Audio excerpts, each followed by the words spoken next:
E esse discurso de meio ambiente ou agronegócio não é uma coisa ou outra, são as duas coisas ao mesmo tempo. O agronegócio que não é sustentável, ele não pertence à agra, ele é criminoso. Os governantes tomam noção de que é da responsabilidade de cada governante cuidar do seu país, para que todos, cuidando do seu país, a gente cuide do planeta.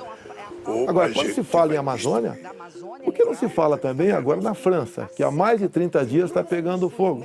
A mesma coisa está pegando fogo na Espanha e Portugal. Nós temos que fazer, primeiro, uma base de desenvolvimento sustentável que está na boca de muita gente e que não aterriza no território. Então, o que é o território? Zoneamento econômico e ecológico. Papel aceita tudo. Quem te conhece que te compre. Conversa pra boi dormir. Calma, você pode pensar tudo isso, mas já já você vai ter que apertar a tecla confirma para o próximo ou próxima presidente da República, do nosso Brasilzão, que tá sofrido. Sobre o tema meio ambiente, já pode ir baixando a expectativa e redobrar o senso de cobrança. Mas tem coisa inédita sim que a gente vai ver aqui.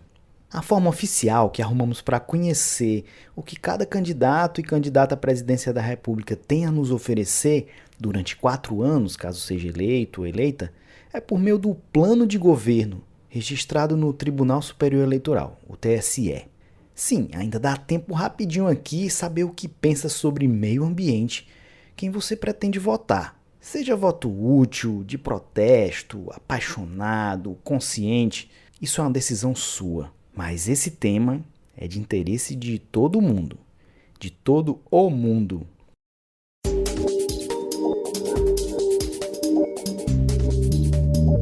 Esse podcast é uma produção de SerifaCast Multimídia. Neste que é o último episódio da série Desenrolando as Eleições, o SerifaCast ficou com a responsabilidade de trazer uma análise crítica do que os 4 primeiros colocados nas pesquisas de intenção de voto prometem para esse tema vital. Assim, literalmente vital. Sem o devido cuidado com as questões ambientais, simplesmente as consequências podem ser trágicas para toda a humanidade. Na verdade, a gente já está amargando algumas tragédias sim, você deve saber.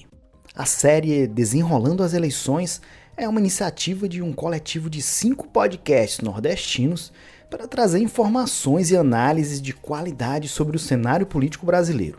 Podcast Calumbi, Desteoriza, Elas Pesquisam, Perdidos na Paralaxe e nós do SerifaCast. Na descrição desse episódio tem link da playlist com todos os episódios desse collab épico da bancada do podcast. Conheça e siga todos esses que já estão eleitos para podcasts federais em nossos corações. Eu sou André Jonatas, um homem branco, de barba fechada, cabelo preto, meio calvo, de olhos marrons, com 1,68 m, sou casado e pai. Após ler e reler os 4 planos de governo, a gente optou por fazer uma análise quantitativa e qualitativa. Ao final, você tem uma parte para ampliar o debate em @SerifaCast e @AndréHJC.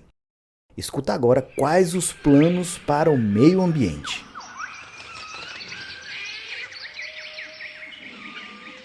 Para começar, selecionamos algumas palavras-chave mais gerais ligadas ao meio ambiente, só para ver assim quantitativamente qual a abrangência de cada plano de governo. Cada menção será um ponto, que se somam para gerar uma pontuação final. Claro que aqui você vai ter que unir a proposta escrita com a capacidade ou potencial de realização de cada candidato. Os termos que a gente contou foram meio ambiente, ecologia, ambiental, climática e seus derivados como clima, Amazônia e seus derivados como amazônico, energia e carbono.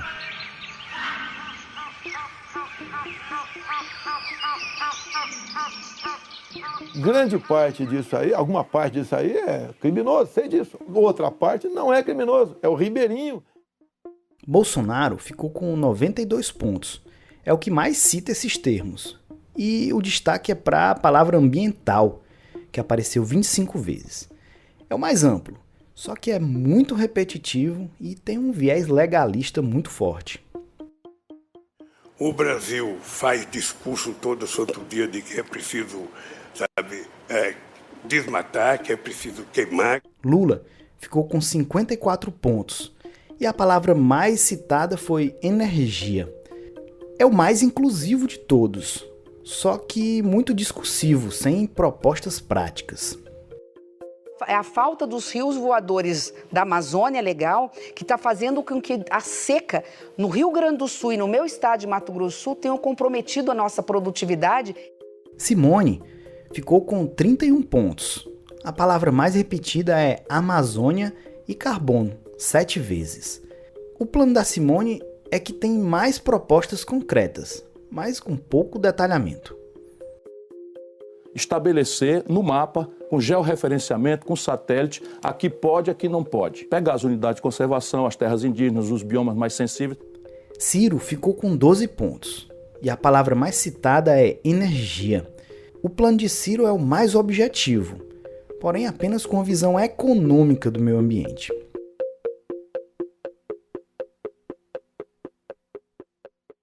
Já deu para perceber que meio ambiente não é bem a prioridade de nenhum dos candidatos. A professora doutora Georgia Aragão aceitou gentilmente responder algumas perguntas para a gente sobre esses planos de governo. Agora entramos numa análise qualitativa e o bicho vai pegar. Eu quero agradecer muito a professora Georgia, porque ela teve um imprevisto, a gente não conseguiu gravar, mas ainda assim ela conseguiu enviar os comentários dela para a gente. E vai valer a pena você ouvir. Eu fiz uma pergunta, um comentário para cada plano de governo referente a meio ambiente.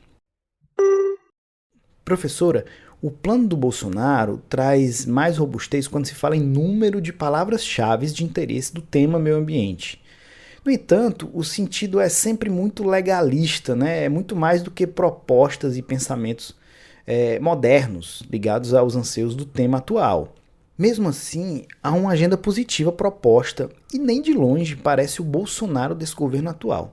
Por que essa mudança de postura ao que foi de fato o governo dele, que na verdade problematizou tudo que fosse em favor do meio ambiente? Olá, ouvintes. Eu me chamo Georgia Aragão, eu sou bióloga, sou atuante em pesquisas na área ambiental, com foco em áreas costeiras. Se eu fosse ler todos os planos de governo sem saber de quem era o plano que eu estava lendo, certamente eu não identificaria o plano do atual presidente. Por quê? Porque é um plano que não condiz, não retrata o que o atual governo dele traz sobre as questões ambientais. Alguns pontos me chamam a atenção. Mas, de maneira geral, o plano ele é bastante vago. Ele fala sobre conceitos importantes, como desenvolvimento sustentável, ele fala sobre hidrogênio verde, mercado de carbono, né? Mas ele se restringe a isso. E ele não foca nas reais necessidades do que se trata o meio ambiente hoje. Inclusive, ele apresenta um balanço de algumas ações desenvolvidas nos últimos 3 anos no que diz respeito ao combate às queimadas e ao desmatamento. O que, para mim, no meu ponto de vista, é um blefe, né? O plano, então, ele omite coisas importantes relacionadas exatamente a esse levantamento que ele faz nos últimos 3 anos. A proposta de governo omite dados oficiais sobre a aceleração da devastação ocasionado por agenda antiambiental e anti-indigenista liderada pelo próprio governo, certo? O presidente, ele toca em algum momento no plano dele a seguinte frase: para este plano de governo é fundamental, até que para o assunto tenha a necessária transparência, que seja determinado o desenvolvimento de metodologias que consolidem as bases de dados e harmonizem os resultados no sentido de balizar as políticas públicas contra queimadas de maneira mais assertiva. O que ele quer dizer com isso, gente? Ele está duvidando sobre os dados do INPE, né? Então, ele diz que vai desenvolver tecnologias que subsidiará dados reais do desmatamento da Amazônia. Ele continua negando a existência do desmatamento. Isso é um ponto extremamente importante, tá?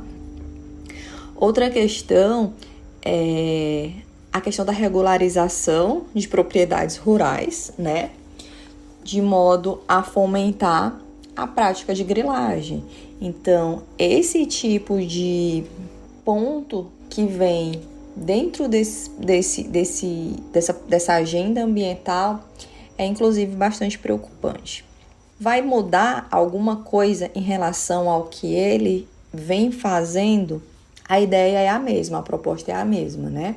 É a questão da regularização de propriedades para que esse desmatamento seja legalizado, para que o garimpo seja, de alguma forma, legalizado. As propostas do Lula parecem ter um tom inclusivo maior e uma visão mais ampla da questão, mas não tem propostas concretas. Dá para confiar que algo será feito, mesmo ele já tendo tido aí anos de oportunidade para tratar do tema?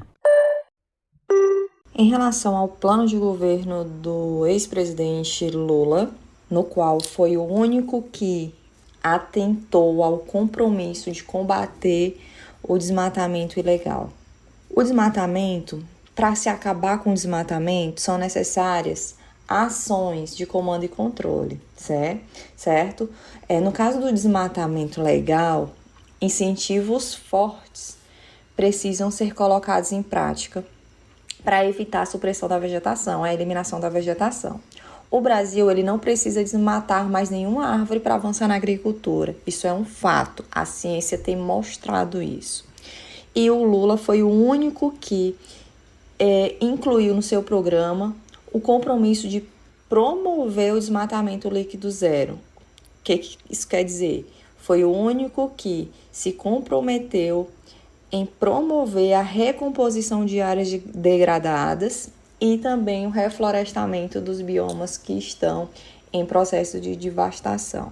Ele vai conseguir fazer isso? A gente ainda tem, mesmo assim, uma forma muito abrangente de se falar, porque dentro de um processo em que você elenca o combate ao desmatamento, você tem que, junto com ele, trazer metas. Então, as metas são formas da gente conseguir, de alguma forma, visualizar se esse candidato, se esse governo conseguirá alcançar o que ele está propondo. E aqui a gente ainda assim, mesmo dentro de um plano de governo mais palpável, falta, certo? Então, eu vejo essa falha no plano de governo do ex-presidente Lula. A Simone ela até traz propostas concretas em quantidade, mas algumas coisas assim, importantes ficam mais genéricas. Ela, que é ligada ao agronegócio, conseguiria implantar medidas protetivas que envolvam esse setor? A gente tem um pé atrás com ela no que diz respeito a questões ambientais, porque ela é ligada ao agronegócio.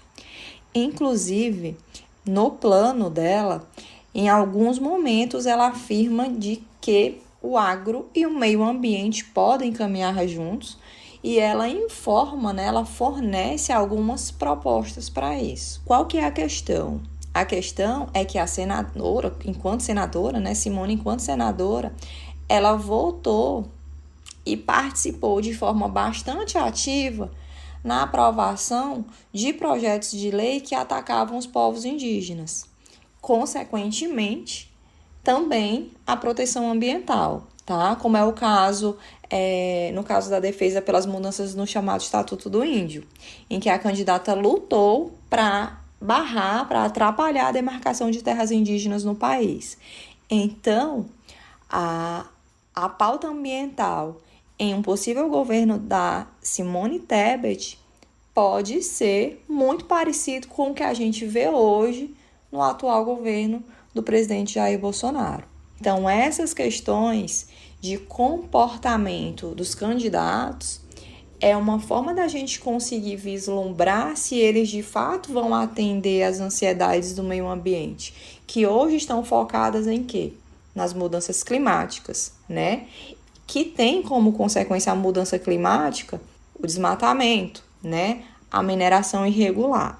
Então, a gente tem que ver o que esses candidatos têm de comportamento no seu atual mandato ou em mandatos que já se passaram, para conseguirmos vislumbrar esses planos de governo sendo reais ou seja meramente um documento para uma campanha à candidatura aí à presidência da República. O plano de governo do Ciro, referente ao meio ambiente, é o mais objetivo e com a ideia mais clara do que ele vai fazer. Mas apesar de ser pé no chão e resumir bem as questões mais graves, como ele mesmo diz, não fica a sensação assim de desconhecimento sistêmico da questão ambiental? É um plano bastante direto. Ele traz, em relação à agenda ambiental, ele traz sobre a necessidade do Brasil promover o seguinte discurso: a floresta em pé, ela vale muito mais do que um campo devastado, um campo desmatado. E aí, dentro dessa fala, ele traz alguns pontos importantes, que não são metas, mas já é um direcionamento. É aquilo que eu falei que falta na agenda do ex-presidente Lula. Então, ele fala sobre a necessidade, por exemplo, de fazer um zoneamento econômico e ecológico do país.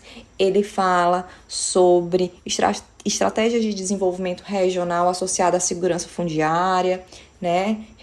Fazendo com que isso reduza o desmatamento.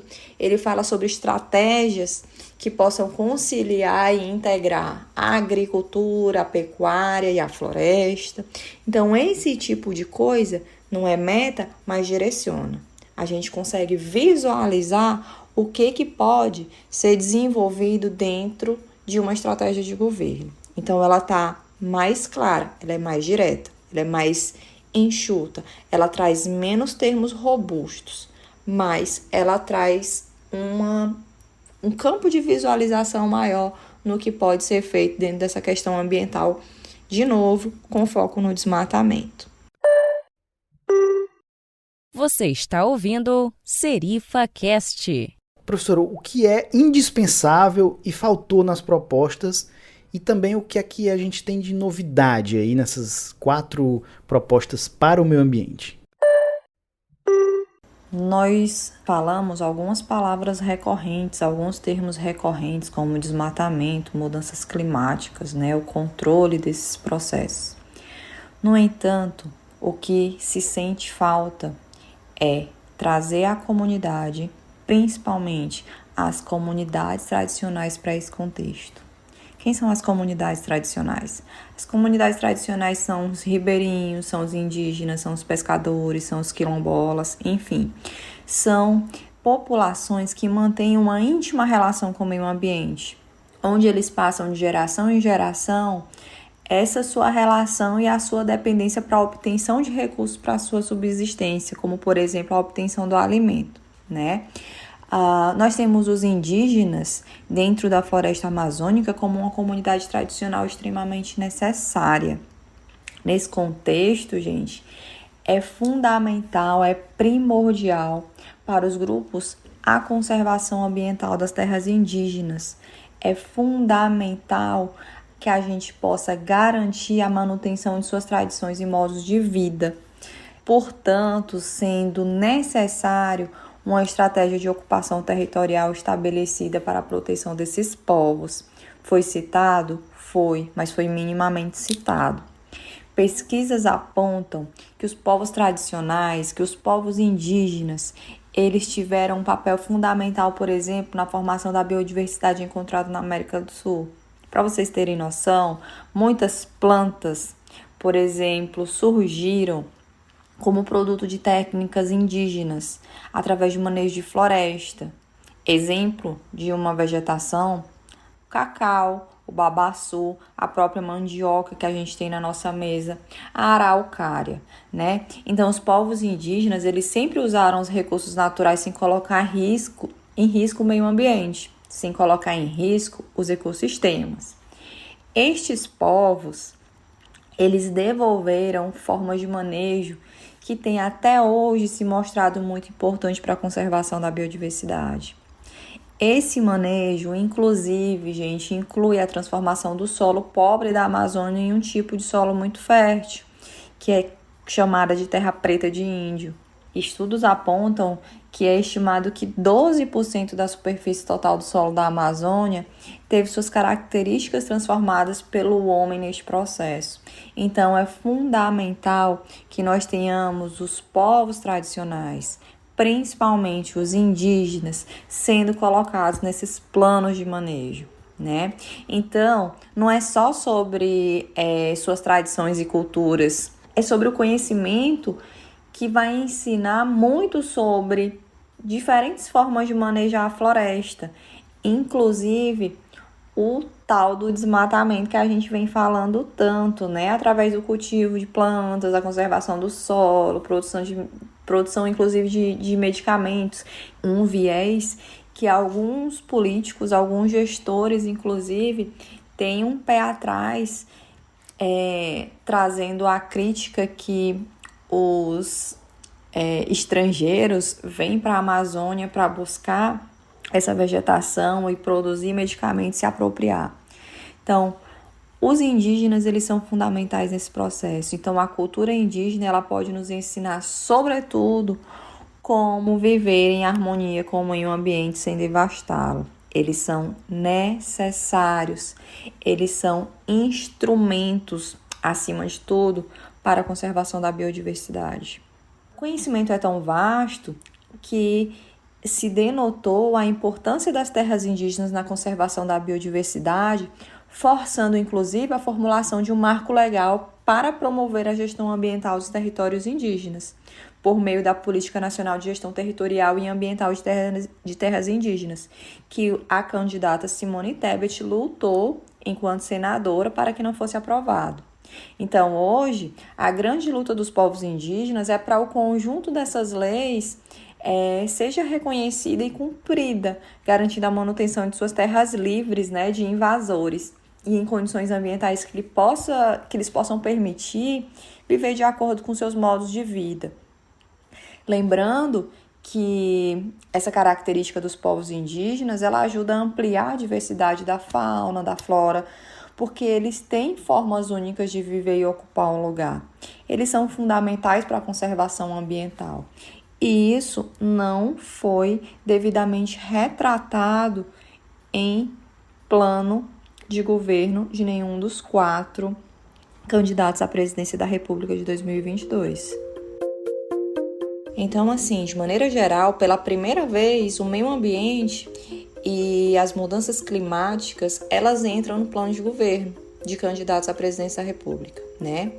Isso se dá devido a um efeito, né? A um resultado, na verdade, de uma pressão internacional de países que importam produtos daqui do Brasil, né?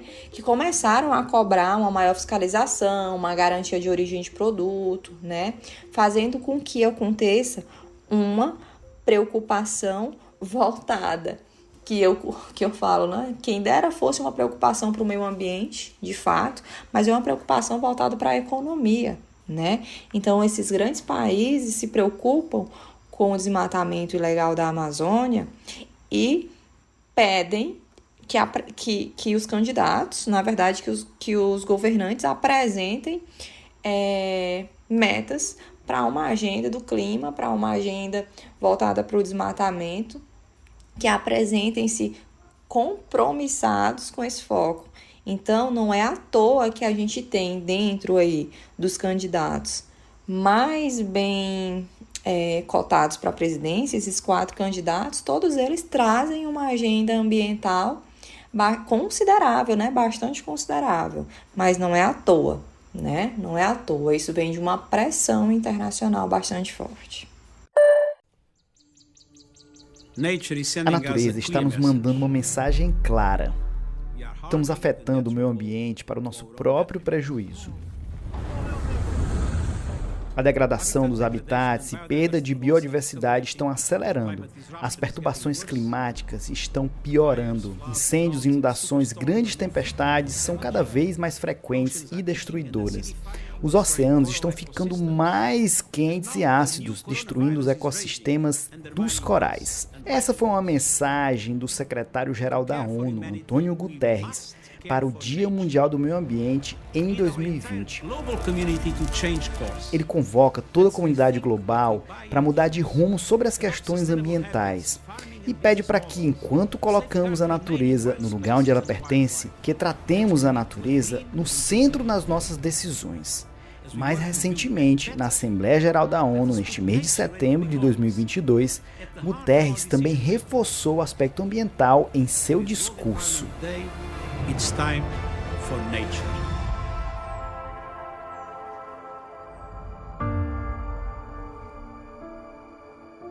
Antes de terminar, eu voltei aos 4 planos de governo e incluí uma pitada assim de viés nordestino.